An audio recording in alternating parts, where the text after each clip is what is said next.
Hello friends, मैं CA मोहित Punnett आप सबका स्वागत करता हूं आपके अपने चैनल टैक्स गपशप में।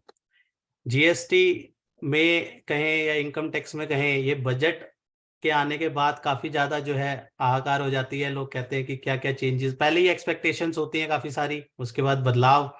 तो इसी सीरीज में हम काफ़ी सारी डिस्कशन लेके चल रहे हैं, चाहे हम जीएसटी की बात करें चाहे इनकम टैक्स की बात करें। तो इसी के लिए आज हमारे साथ रविंदर सिंह जी हैं, हमारे बड़े भाई। तो इसमें बेसिकली इन्होंने बजट आया अमर उजाला में, जो है इन्होंने बहुत बढ़िया जो है वहाँ पे डिलिब्रेशंस दी। राइट, आप अमर उजाला के यूट्यूब चैनल पे भी देख रेफर कर सकते हैं भाई को।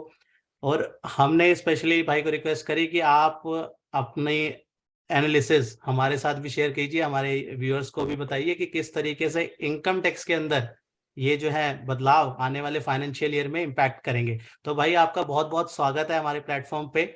तो welcome you to our platform. Thank और यू। हम इनकम टैक्स में क्या क्या चीजें नई प्रपोज्ड हुई हैं उसके बारे में आज हम डिस्कशन करेंगे।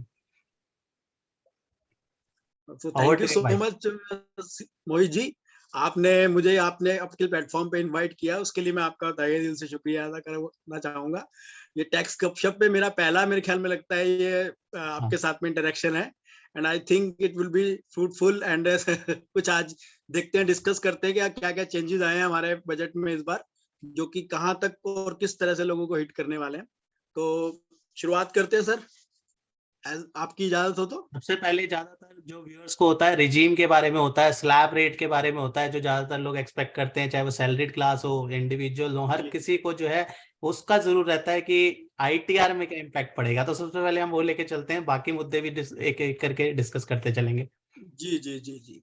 तो सबसे पहले मैं ना एक ओवरऑल एक परसेप्शन देना चाहूंगा। सबसे पहले जैसे होता ना, कोई चीज को देखने के बाद आप कहते हो कोई मूवी देखी कैसी लगी यार, तो उसी पॉइंट ऑफ व्यू से मैं बताता हूँ कि आपको बजट का जो अल्टीमेट रिजल्ट है, वो लोगों को अगर जो थोड़ा बहुत भी समझ में आया, उसके बाद उनका क्या रिएक्शन है। जो तक मैंने कई लोगों से बात करी है इस बारे में, तो मेरा कोई एक कॉमन रिएक्शन या खुद का भी मैं अपना रिएक्शन कहूँ तो यही आया कि इस बार जो बजट में चेंजेस आए हैं, वो चेंजेस कहीं ना कहीं किसी भी हद तक जब बहुत ज्यादा फेवरेबल नहीं है। कहने को बहुत कुछ चेंज हुआ है, 5 लाख से 7 लाख रुपए तक अगर आप कहें तो टैक्स ही नहीं है, लेकिन उसके हम्म। साथ साथ कुछ ऐसी भी चीजें हुई हैं जो कि इंडिकेटर है आगे वाले आने वाले भविष्य के लिए कि भाई ये किस तरफ जाने वाली है दिशा। और जो दिशा मुझे लगता है कि कहीं ना कहीं सही दिशा नहीं है, और नुकसान भी हो सकता है उसमें, पर्सनल लेवल पे भी और कहीं ना कहीं मास लेवल पे भी बहुत बड़ा नुकसान है ये, जो कि इस बार के बजट में देखने को मिला है। बात करते हैं, हम शुरुआत करते हैं कि क्या क्या चेंजेस आए हैं, ताकि ये हम उम्मीद भी समझ पाए कि जताई जा रही चेंजेस थी कि कितने इतने सालों फेवरेबल से हैं। स्लैब में कोई चेंज नहीं हुआ, तो या फिर एटीसी की बात करें उसकी लिमिट में चेंज नहीं हुआ, उसको बढ़ाया जाएगा, बहुत सारी एक्सपेक्टेशन थी। लेकिन देखा जा गया जी कि वो जी जी सारी की सारी धरी की धरी रह गई।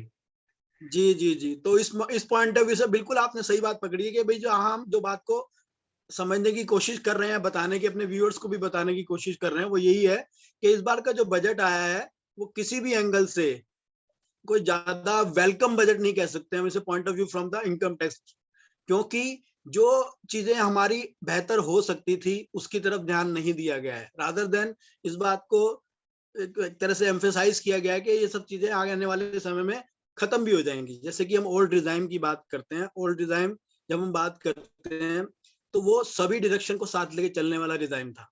आज की डेट में जो न्यू डिजाइन था, वो न्यू डिजाइन मेरे हिसाब से सारी डिडक्शन को ऑलमोस्ट वो फॉरगोन कर देता है, और आपको बहुत ही रिस्ट्रिक्टिव वे में आगे बढ़ाता है। और उसके बाद जो टैक्सेशन है, वो स्लैब जो भी 5-5, 3-3 लाख रुपए के हिसाब से इन्होंने चेंज किया प्रपोज। पहले 5 लाख रुपए कुछ आपकी फिगर्स चेंज हो जाती थी, अब 3 लाख पे हुआ करेंगी। 3-3 लाख तो वो पे जो करते फिगर्स हैं। आई हैं, वो सारी की सारी आज हम समझते हैं उसका क्या अल्टीमेट बेनिफिट रहेगा एक आम इंसान की इनकम पे, और इसकी इनकम टैक्स की लाइबिलिटीज पे, या फिर उसके कहीं ना कहीं सेविंग पॉइंट ऑफ व्यू से। तो सबसे पहले बात करते हैं न्यू रिजाइम की। जो न्यू रिजाइम है, इसमें नया जो स्लैब आया है वो कुछ इस प्रकार है कि आपका अगर 3 लाख रुपए तक की इनकम है, फर्स्ट 3 लाख की, तो जो पहले 2.5 लाख थी उसको बढ़ा के 3 लाख कर दिया गया, वहां तक कोई टैक्स नहीं है। फिर हम बात करते हैं 3 से 6 लाख के अगर स्लैब पे, तो ये 3 से 6 लाख का स्लैब 5% पे रखा गया है। इस तरह से अब 3-3 लाख को हम बढ़ाते जाएंगे, तो 6 लाख से 9 लाख इसका रेट इन्होंने आपका जो है पाँच इसको एक परसेंट रेट आगे लेके गए, 5% तो आपका 3 से 6 लाख पे है ना, और 6 हम्म, से 9 लाख, फिर 9 फिर से 12 10%। लाख, 12 से 15, एंड 15 से फाइनली आगे ऑनवर्ड जो आएगी इनकम, वो आपकी फ्लैट 30% पे इनकम टैक्स की जाएगी। ठीक है जी। एक इसमें साथ साथ और प्रावधान आया है जो कि कहता है कि पहले जो न्यू रिजाइम में, क्योंकि अब ओल्ड रिजाइम में बताने के कुछ है नहीं, तो मैं बात करूंगा, पहले मैं न्यू रिजाइम में क्या चेंजेस आए हैं वो आपसे शेयर करना चाहूंगा। कि जो न्यू रिजाइम में इस बार इन्होंने इंट्रोड्यूस किया है कि जो स्टैंडर्ड डिडक्शन थी सैलरी के लिए, वो सैलरीड पर्सन को स्टैंडर्ड डिडक्शन की छूट इस बार इसमें, अगर उसकी इनकम 15,50,000 तक है, तो 50,000 रुपए की जो स्टैंडर्ड डिडक्शन की छूट है वो उसको मिल जाएगी। कहने का मतलब ये है कि जैसे 7 लाख रुपए तक की इनकम को इन्होंने माफ किया। किस तरह से माफ किया? वो माफ किया 87A में इंक्रीज करके। आज की डेट में 87A जो है, जो इन्होंने अनाउंस किया है इस पर बजट, वो ये कहा गया है कि 3 लाख तक इनकम अगर आपकी नील है और आप उसके आगे तक जाते हैं 7 लाख तक, तो ये टोटल 25,000 का टैक्स बनेगा।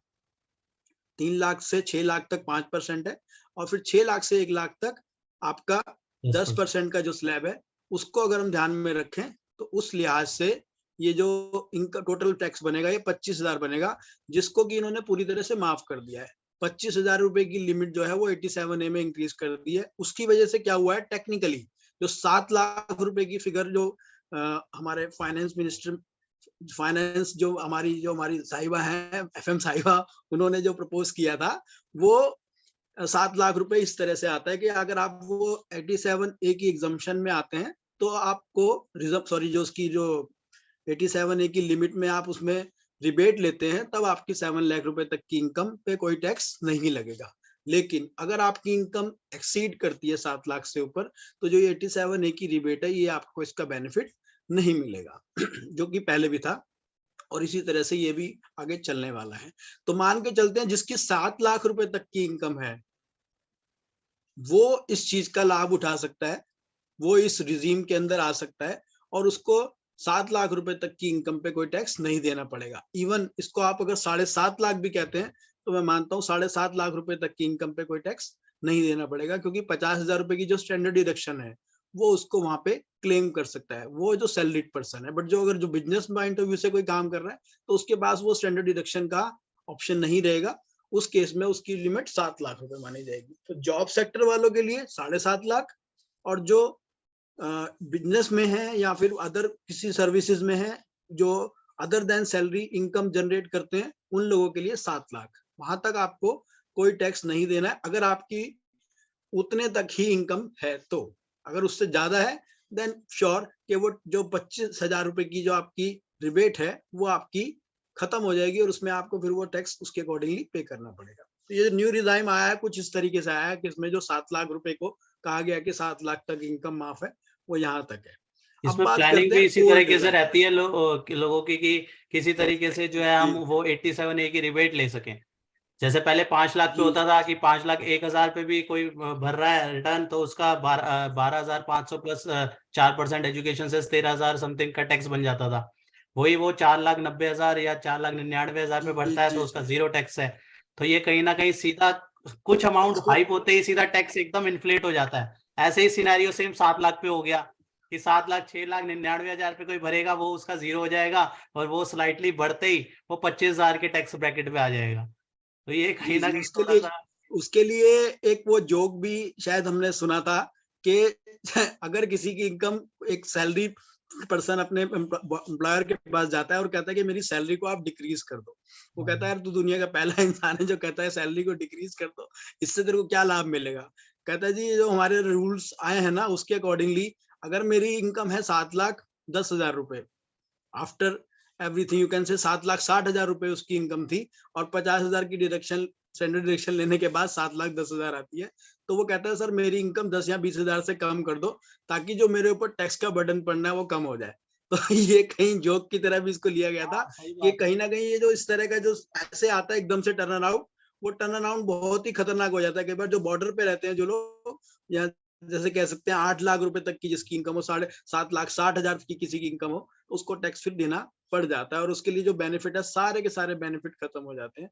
कहीं ना कहीं वो एक नुकसान का विषय भी बनता वैसे है। भी कहीं न कहीं देखें ना तो ओल्ड रिजीम के अंदर भी 1.5 लाख की तो नॉर्मल एटीसी कवर हो जाती थी, 25,000 की मेडिक्लेम ऑलमोस्ट होती थी और स्टैंडर्ड डिडक्शंस होती थी। इन सबको मिला के ही अच्छा खासा अमाउंट करें तो 7 लाख से ऊपर तो वैसे ही जंप कर जाता था। तो जी 7 लाख यहाँ बिल्कुल पे तो ठीक एक बात है। इसी इसी कंपैरिजन के पॉइंट ऑफ व्यू से मैं कहूँ तो इस बार को जो बजट है वो कुछ किसी भी प्रकार से कुछ लेके आया ही नहीं आम ये जनता जस्ट के लिए। ये फेस में वही हो का गया कि वही 7 लाख सीधा तक सीधा। कोई टैक्स नहीं, 7 लाख तक कोई टैक्स नहीं। इसकी बारीकी में जाएँ तो दिखता है कि यार इतना तो ओल्ड रिजीम में वैसे ही कवर हो जाता था। जी बिल्कुल सही कहा आपने, बिल्कुल ठीक कहा। सेम वे में अब हम बात करते हैं कि और क्या-क्या चेंजेस आए हैं न्यू रिजाइम में। न्यू रिजाइम में 2 और चेंजेस आए हैं। पहला ये जो मैंने आपको बताया कि इस बार से स्टैंडर्ड डिडक्शन भी जो पिछले साल तक अलाउड नहीं थी, इस साल इन्होंने न्यू रिजाइम में वो 50,000 की जो स्टैंडर्ड डिडक्शन है उसको अलाउ किया है, इवन उसको इंक्रीज किया है। अगर आप किसी की सैलरी को देखते हैं कि 15.5 लाख से ऊपर जाती है, तो उसको फिर 50,000 का बेनिफिट नहीं बल्कि 52,500 का बेनिफिट मिलना शुरू होगा। तो ये जो मैक्सिमम लिमिट अब कर दी गई है स्टैंडर्ड डिडक्शन की, ये 52,500 है, बट फॉर दोज जिनकी इनकम 15,50,000 से ऊपर जा रही है। अब हम बात करते हैं ओल्ड रिजाइम की। इसके साथ साथ एक पॉइंट और भी है, मैं आपको वो ऐड ऑन करना चाहूंगा कि जो इस बार एक और नया प्रपोज चेंज लेके आए हैं वो सिर्फ न्यू रिजाइम के पॉइंट ऑफ व्यू से लेके आए हैं, क्योंकि ओल्ड रिजाइम की उन्होंने बात ही नहीं हाँ, करी। उसमें कोई इवन चेंज नहीं जो गया। न्यू एक रिजाइम है इसको डिफॉल्ट पे भी डाल दिया गया है। हाँ, दैट्स मीन कि अब ये जो है ये आपका फर्स्ट प्रायोरिटी पे रहेगा। अगर आपको ओल्ड डिजाइन में जाना है then you have to opt it. And वो भी मुझे लगता है कि शायद अगले साल तक ये ओल्ड डिजाइन को पूरी तरह खत्म हाँ, करने की जिस मंशा हिसाब से सरकार की ट्रेंड दिख चल रही रहा है। है उससे यही दिख रहा है कि ओल्ड रिजीम जो है धीरे धीरे जो है उसको खत्म ही कर दिया जाएगा, यही एक्सपेक्टेशन लग रही। जी जी जी। तो हम अभी थोड़ी देर में इसमें भी चर्चा करेंगे कि ओल्ड डिजाइन को अगर हम चेंज करते हैं या बिल्कुल उसको ऑब्सोलीट कर देते हैं तो उसका क्या नुकसान है, क्या उसका फायदा है, वो सब बातों पे भी हम दोबारा अभी बातें हैं। बट मैं छोटा सा एक और चेंजेस है वो आपको बताना चाहूंगा कि जो एक सरचार्ज था जो 50 लाख के ऊपर लोगों पे लगना शुरू हो जाता था, फिर उसको भी स्लैब में इन्होंने इंक्रीज कर रखा था। तो वो 37% तो उसका टोटल अमाउंट आता था, मैक्सिमम अमाउंट। मैक्सिमम जो कह सकते हैं सरचार्ज 33% था, उसको अब डिक्रीज करके इस बार से न्यू रिजाइम के अकॉर्डिंगली या न्यू रिजाइम के साथ उसको 25% कर दिया गया है। ये चेंज ये भी आया है जो इस बार का हमारे न्यू रिजाइम के साथ में अटैच्ड है। अगला एक और चेंजेस आया है जो मैं आपको साथ शेयर करना चाहूंगा, ये भी न्यू रिजाइम के साथ ही है। ये आया है आपका 15,000 रुपए की फैमिली पेंशन के ऊपर। अगर आप फैमिली पेंशन इनकम है किसी की तो वो 15,000 रुपए तक की डिडक्शन ले सकता है इस न्यू रिजाइम में भी। ये अब नया एक और प्रावधान आया है। तो these are the changes basically जो आपके न्यू रिजाइम में आए हैं। पहला इन्होंने जो स्लैब को 3-3 लाख से ऊपर इंक्रीज करा है। दूसरा इन्होंने जो 7 लाख रुपए तक की इनकम को इस तरह से माफ करने की बात करी है जिसमें कि 87A की रिबेट को इन्होंने इंक्रीज किया है। और इसके अलावा सरचार्ज जो है 37% मैक्सिमम को उसको उन्होंने डिक्रीज करके 25% किया है। और एक और चेंजेस जो स्टैंडर्ड डिडक्शन पहले नहीं मिलती थी वो अभी से मिलनी शुरू हो गई है, इस साल से मिलना शुरू हो जाएगी। और एक और जो चेंजेस मैंने कहा था आपको सरचार्ज वो 37% से 25% हुआ। और साथ में आपका फैमिली पेंशन का एक और एड ऑन किया है कि जो उसकी डिडक्शन थी 15,000 की वो मिल जाएगी। तो दीज आर द पॉइंट्स जो कि कवर हुए हैं न्यू रिजाइम में। अब हम बात करते हैं ओल्ड रिजाइम की। तो जो 7 लाख का जैसे आपने अभी कंपैरिजन बड़े अच्छे से बताया कि जो 7 लाख रुपए का इन्होंने छूट की बात कही है वो तो वैसे भी मिल जाती थी हमारे अपना पुराने रिजाइम में, ओल्ड रिजाइम में। क्योंकि ओल्ड रिजाइम में हमारे पास 1.5 लाख की एटीसी की एग्जाम्पशन ऑलमोस्ट चाहते थे कि भाई इतना हम रखें, क्योंकि सेविंग जो है ना ये उनकी लाइफ के लिए बहुत इंपॉर्टेंट थी, आगे के आने वाले फ्यूचर के लिए बहुत इंपॉर्टेंट थी। कई लोगों को अपने बच्चों की शादी के लिए रखना होता था, कुछ को बच्चों की एजुकेशन के लिए रखना होता था, कुछ को अपने खुद की अपने आगे के भविष्य के लिए रखना होता था सेविंग्स। तो वो सारी सेविंग जो थी वो 80C में कवर होती थी। इसके अलावा एक पेंशन की जो स्कीम थी वो 50,000 की एक्स्ट्रा स्कीम थी। तो ये टोटल 2 लाख का अमाउंट बैठता था।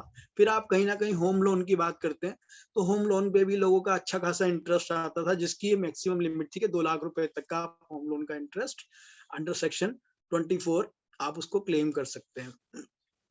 तो ये सारे जो बेनिफिट्स थे मुझे लगता है कि आने वाले समय में ये सारे बेनिफिट्स हमारी पुरानी यादों की तरह रह जाएंगे, क्योंकि बेनिफिट्स के नाम पे ये बेनिफिट्स खत्म हो जाएंगे, लेकिन होम लोन वहीं का वहीं रहेगा। सही बात है। सेविंग्स के ऊपर जहां तक बात की जाए, जो होम लोन अब अल्टीमेटली बर्डन था, बट बर्डन को कहीं ना कहीं रिलीज किया जाता था थ्रू इस डिडक्शन।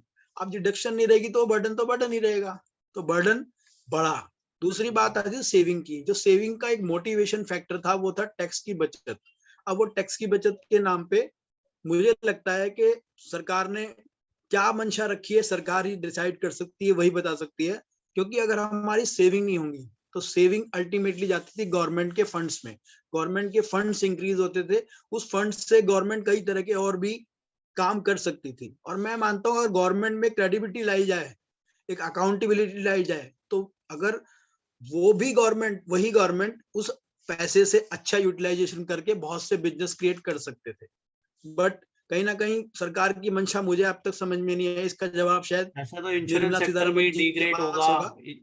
ये जितनी जी स्कीम्स हैं सारी डिग्रेड होंगी इस हिसाब से तो जी। लोगों, क्योंकि आप इन्वेस्टर मान के का चलिए माइंडसेट ये पीपीएफ में लोग क्रिएट। इन्वेस्ट करते थे, वो हम्म। अब वो मोटिवेशनल फैक्टर खत्म हो जाएगा। खत्म ईपीएफ हो। और जीपीएफ इसलिए रहेगा क्योंकि वो मैंडेटरी है, उसमें आप कुछ कर नहीं सकते। लेकिन हम्म। पीपीएफ लोग अपनी तरफ से जमा कराते थे पैसा, एलआईसी में लोग अपनी तरफ से पैसा जमा कराते थे। कई तरह के पोस्ट ऑफिस की स्कीम थी, उसको लोग अपनी तरफ से इसलिए पैसा जमा कराते थे कि इनकम टैक्स में भी बेनिफिट मिलता था, साथ ही साथ उनकी सेविंग भी होती थी। तो ड्यूल फैक्टर एक तरह से मोटिवेशन था। आज की डेट में क्या है कि अब आप मान के चले, एक स्टडी के अनुसार 80% लोग, ये जो मोटिवेशन था इनकम टैक्स का, इसकी वजह से ऐसी स्कीम्स में पैसा इन्वेस्ट करते थे जो कि बिल्कुल। अब शायद आगे नहीं करेंगे। And this is a big big big size of the amount. और उस पूरा अमाउंट को सरकार लूज करने वाली है। सरकार अपनी जो इतनी उनकी अपनी एजेंसीज हैं उसको शायद उसकी क्रेडिबिलिटी लूज करने वाली है। एक एलआईसी पे बहुत बड़ा स्टेक है, वो भी शायद बहुत बड़ा हिट होने वाला है।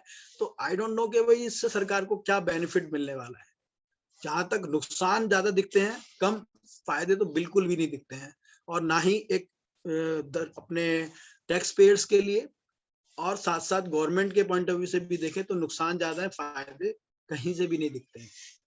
तो ये मुझे लगता है कि जो ओल्ड डिजाइन के जाने से नुकसान होगा, इसके लिए सरकार को भी तैयार रहना चाहिए। इसको सरकार को वैसे जवाबदेही रखनी चाहिए, लेकिन अभी इस बात का मैंने फिर से कहा कि निर्मला सीतारमन जी या फिर हमारे मोदी साहब इस बात को ज्यादा हाईलाइट कर सकते हैं कि इससे क्या बेनिफिट हो सकता है। एटलीस्ट हमारी एजुकेशन के पॉइंट ऑफ व्यू से पता तो लगे कि वो क्या चाहते हैं, और इसको फॉरगोन करने से या इसको खत्म करने से उनको क्या एक्स्ट्रा क्योंकि इतने बेनिफिट नजर इतने आता है। सालों से ना इन डिडक्शंस में कोई इस तरीके से चेकिंग बार भी नहीं है, देखा ना जाए ना आजकल इतनी चीजें पैन बेस्ड है, पैन आधार लिंकेज है, लेकिन ये डिडक्शंस जो है अब एटीसी की डिडक्शंस में इतनी सारी डिडक्शंस आती हैं, उसमें काफी केसेस में जो है कोई ऐसे ही उसमें टूल टूल नहीं है कि चेक हो पाए कि ये डिडक्शन जेन्युइनली क्लेम हुई है कि नहीं हुई। तो सर मैं आपको एक बात बताता हूँ इस केस में। जो हम्म। हमारा अभी आपने इनकम टैक्स में बहुत सा बड़ा चेंजेस देखा होगा जो एआईआर में एक इन्होंने लेके आया है, एनुअल इन्फॉर्मेशन, जो आपकी स्टेटमेंट है या इसमें, उसके अंदर सारी चीजें कवर होती हैं कि आपके मैक्सिमम एरियाज में जो आपके इन्वेस्टमेंट्स हैं वो वहां से कवर हो जाती थी। तो क्या सरकार ये एलआईसी या इन सब के चीजों को कवर नहीं कर सकती थी? बहुत डेफिनेटली कर इजीली, सही सकती है, बात है अगर बहुत सरकार इजीली की हो सकता मंशा होती है। बहुत छोटा सा पॉइंट था जो कि है। कवर अप किया जा सकता था, बट सरकार ने उस चीज को क्यों विड्रॉ किया, वो एक क्वेश्चन तो है ही है। राइट। सबसे बड़ी बात यह है कि इससे जो एक सेविंग फैक्टर था ना जो मन में कि यार हम सेविंग करेंगे और आगे कुछ ऐसे इन्वेस्ट करके अपना, बहुत सी बातों को लोग सोचते थे इमीडिएटली, क्योंकि उनके माइंड में एक बैक ऑफ द माइंड ये भी होता था कि यार इनकम टैक्स में भी छूट मिलेगी। तो दोनों तरफ से वो कहीं ना कहीं मोटिवेटेड रहते थे। अब भगवान जाने इसका क्या होगा, लेकिन ये ओल्ड रिजाइम जाने की वजह से मैं पर्सनली बहुत खुश ये नहीं तो हूँ। आते ही और पता मैं लग रहा था कि जब न्यू पता लगा कि ओल्ड में कोई चेंज नहीं है, न्यू में इतना ज्यादा चेंजेस होना, स्टैंडर्ड डिडक्शन का और ये फैमिली पेंशन का, उसके अलावा स्लैब में चेंज होना, फिर वो 5 से 7 वाली बात करना, उससे सारा सारा पता तो लग ही रहा है कहीं ना कहीं कि इम्पैक्टेड ओल्ड रिजीम का क्या होने वाला है। बट मैं अभी भी कहता हूँ कि बजट सेशन अभी चलना है, और भी बात से सारी ऐसी होनी है। तो अगर कभी हमारे किसी और किसी भी माध्यम से अगर वो बात हमारे सरकार तक पहुंच जाए कि भाई इस चीज को आप इसको खत्म मत कीजिए, इसके आप एक बार फिर से कॉस्ट बेनिफिट एनालिसिस करिए। और अगर आपको इसको इस तरह से देखना है कि गवर्नमेंट की सेक्टर्स को हम काम बिल्कुल ना करते देखना चाह रहे हैं आगे से, तो ये कहीं कोई अच्छी चीज नहीं है। गवर्नमेंट का मैं मानता हूं कि इनपुट रहना चाहिए एक मार्केट में, बिकॉज कहीं ना कहीं कंपटीशन जो होते हैं, कहीं ना कहीं जो बैड प्रैक्टिसेस ऑफ कंपटीशन होते हैं, उसे रोकने में सरकार का एक इनपुट होने से बड़ा फर्क पड़ता है। तो मैं मानता हूं कि हर चीज प्राइवेटाइजेशन नहीं की जा सकती, कुछ चीजें गवर्नमेंट के हाथ में रहनी भी चाहिए, जिसमें कि गवर्नमेंट की इन्वेस्टमेंट में करने से लोगों को बेनिफिट मिलता था, और वो बेनिफिट आगे भी मिलने चाहिए। आज भी अगर ये बजट सेशन मैं कहता हूँ अभी चलेगा, अभी कब और काफी दिन चलना है बजट सेशन, 15 दिन का जैसे इन्होंने प्रपोज किया था, तो अभी भी बात कहीं बिगड़ी नहीं है। अगर चाहे तो इसको कुछ रिवर्सल करके कुछ आगे के लिए सोच सकते हैं, कुछ और नया सोच सकते हैं, बट मुझे लगता है कोई खास चीज होने वाले है नहीं। लेकिन हाँ, फिर भी उम्मीद करते हैं कि कुछ तो सोच रखे हैं, नहीं है तो फिर अब जैसा होगा देखना पड़ेगा, ये चीज है। बट पर्सनली फीलिंग आप बताऊं, मुझे ये जो इस बार का बजट आया है, ये इससे मैं बिल्कुल खुश नहीं। लोगों ने बड़ा वेलकम बजट कहा है, बट आई डोंट नो किस बेस पे कहा है।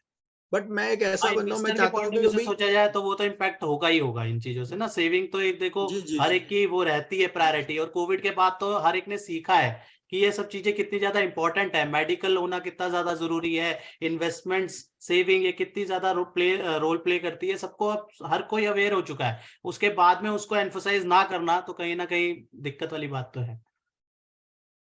जी जी जी। तो ये सारी चीजों को ध्यान में रखते हुए जो ओल्ड डिजाइन गया है, उसके लिए सरकार को फिर से कुछ बार सोचना चाहिए। इसके अलावा हम आगे बढ़ते हैं कि अब और कौन से चेंजेस आए हैं। तो मैं अब बात करता हूँ सेक्शन 44 एडी की, जिसमें कि एमएसएमई सेक्टर को एक प्रमोट करने के लिए सेक्शन लेके आया गया था, जिसमें कि ये पहले था कि 2 करोड़ की लिमिट थी, और 2 करोड़ की लिमिट पे आपको 6% टैक्स देना होता था। 6% इनकम को प्रिजम्पटिव मानना होता था, उस पर टैक्स बनता था।